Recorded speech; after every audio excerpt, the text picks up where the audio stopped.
Di usia 40 tahun, saat kebanyakan atlet elit sudah memilih buat pensiun dan hidup santai di pinggir pantai, Cristiano Ronaldo justru masih sibuk mendominasi lapangan hijau. Gue baru aja lihat statistik yang bikin geleng-geleng kepala. Bayangin orang ini baru aja nyetak gol ke 959.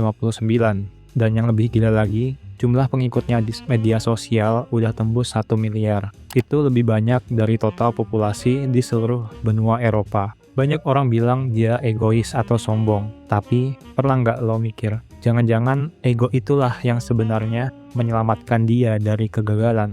Nah, disinilah bagian menariknya. Biar gue jelasin, kenapa fenomena Cristiano Ronaldo itu jauh lebih dalam dari sekadar urusan nendang bola.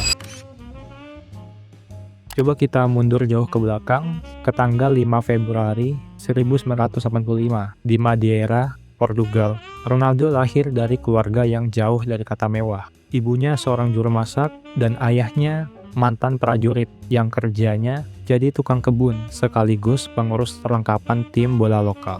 Masa kecilnya keras banget.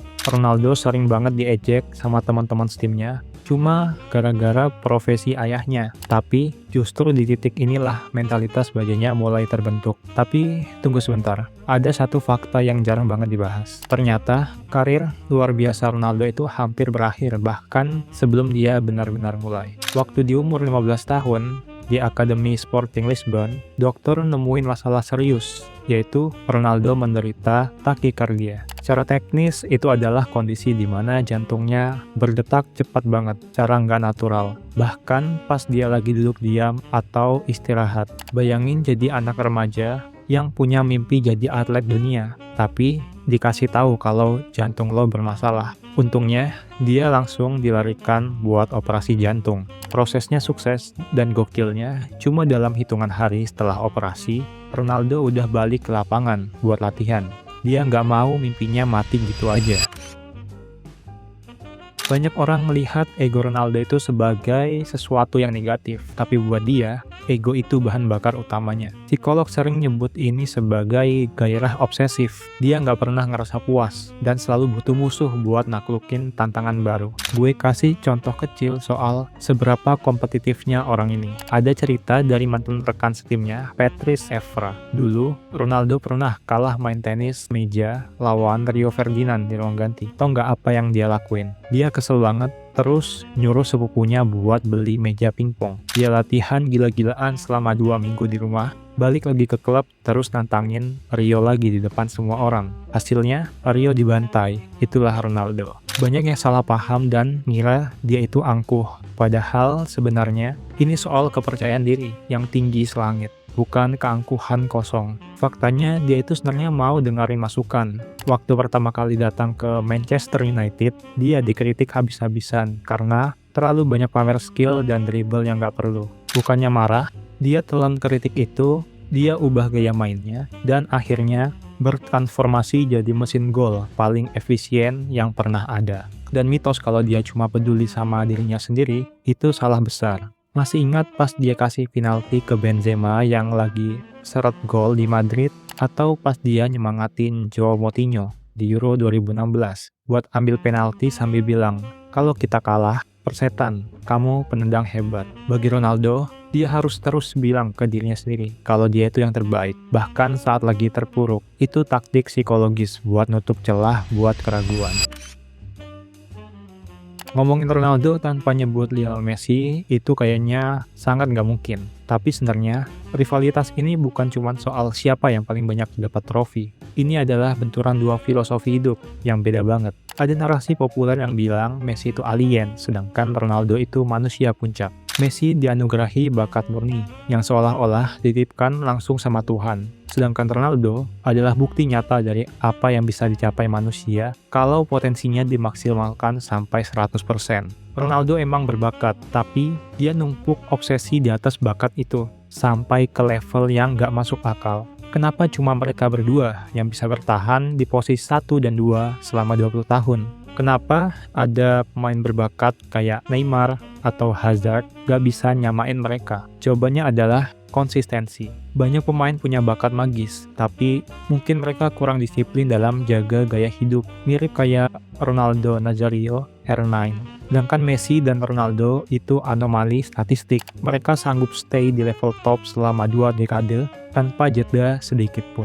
Jujur aja, Ronaldo butuh Messi. Tanpa rival sepadan kayak Messi, mungkin Ronaldo udah pensiun dari lama. Messi adalah kompas yang maksa Ronaldo buat tembus batas kemustahilan. Kunci kenapa Ronaldo bisa bertahan lama adalah karena dia nggak keras kepala soal gaya mainnya. Dia paham kalau tubuhnya berubah, gaya mainnya juga harus ikut berubah. Awalnya di Sporting dan MU, kita kenal dia sebagai pemain sayap yang lincah banget, yaitu showman yang fokus ke estetika dan trik-trik gila. Tapi pas pindah ke Madrid, dia berevolusi jadi inside forward. Dia mulai lebih sering masuk ke kotak penalti, dan hasilnya 450 gol cuma dalam 438 pertandingan. Gila nggak tuh? Seiring bertambahnya usia, lari sprintnya mulai berkurang. Tapi dia pinter. Dia mulai geser perannya jadi penendang murni di tengah. Di tahun 2014, dia kena cedera patellar tendinosis yang memaksa dia ubah gaya main secara total. Dia nggak lagi lari di pinggir lapangan. Dan saat di Juventus, dia benar-benar jadi poacher, sejati pemangsa yang cuma butuh satu sentuhan di kotak penalti buat bikin gol. Dia bertahan bukan karena dia masih secepat dulu, tapi karena dia makin pintar baca posisi dan pakai insting buat membunuhnya. Nah, ini bagian yang paling bikin gua takjub. Ronaldo itu memperlakukan tubuhnya kayak laboratorium sains. Ada cerita dari Carlos Tevez, dia pernah sengaja datang latihan jam setengah 8 pagi biar bisa datang lebih awal dari Ronaldo. Ternyata taunya pas dia sampai, Ronaldo udah ada di sana lagi latihan. Disiplinnya itu benar-benar level yang berbeda. Dia makan 6 kali sehari dalam porsi kecil yang kaya protein. Dan dia sama sekali nggak nyentuh alkohol. Bahkan soal tidur pun ada hitungannya. Dia nggak pakai jam tidur biasa, tapi dia pakai metode R90, alias tidur polifasi kayak bayi. Dia tidur 5-6 kali sehari, dengan durasi tiap sesinya 90 menit. Totalnya tetap sekitar 7,5 jam, tapi kualitas recovery-nya diklaim jauh lebih maksimal. Bahkan posisi tidurnya pun diatur. Dia selalu tidur meringkuk kayak janin, buat jaga kesehatan tulang belakang, dan semua gadget harus mati 1,5 jam sebelum tidur. Belum lagi soal pemulihan ototnya. Dia punya tabung siroterapi di rumahnya yang suhunya bisa sampai minus 180 derajat Celcius buat ngilangin peradangan. Hasilnya, kadar lemak tubuhnya cuma 7%. Rata-rata pemain bola profesional itu sekitar 11%. Tubuhnya lebih kering dari model fitness. Dan berdasarkan data medis, usia biologis Ronaldo itu setara dengan pria usia 28 tahun, yang mana sekarang itu dia usianya 40 tahun. Dari rekor lompatan sendiri, Ronaldo pernah lompat paling tinggi sekitar 2,93 meter, yang mana itu tuh jauh ngelampauin rata-rata lompatan vertikal pemain NBA. Semua kegilaan itu, mulai dari diet ketat sampai latihan pagi, akhirnya kebayar lunas kalau kita lihat lemari trofinya. Dia dapat julukan Mr. Champions League, bukan tanpa alasan. 5 trofi UCL, dan pemenang rekor gol terbanyak sepanjang sejarah kompetisi itu. Belum lagi 5 trofi Ballon d'Or yang jadi bukti kalau dia terbaik di dunia selama lebih dari 1 dekade. Tapi buat Ronaldo, kebanggaan terbesarnya mungkin adalah Portugal. Sebelum ada dia, Portugal nggak pernah sekalipun juara turnamen besar. Tapi bareng Ronaldo, mereka sukses angkat trofi Euro 2016 dan UEFA Nations League 2019 dan 2025. Dia juga jadi satu-satunya manusia yang sanggup nyetak gol di 5 Piala Dunia yang berbeda. Dan bukan gak mungkin kita bakal lihat dia nyetak gol di Piala Dunia ke-6 tahun 2026 nanti.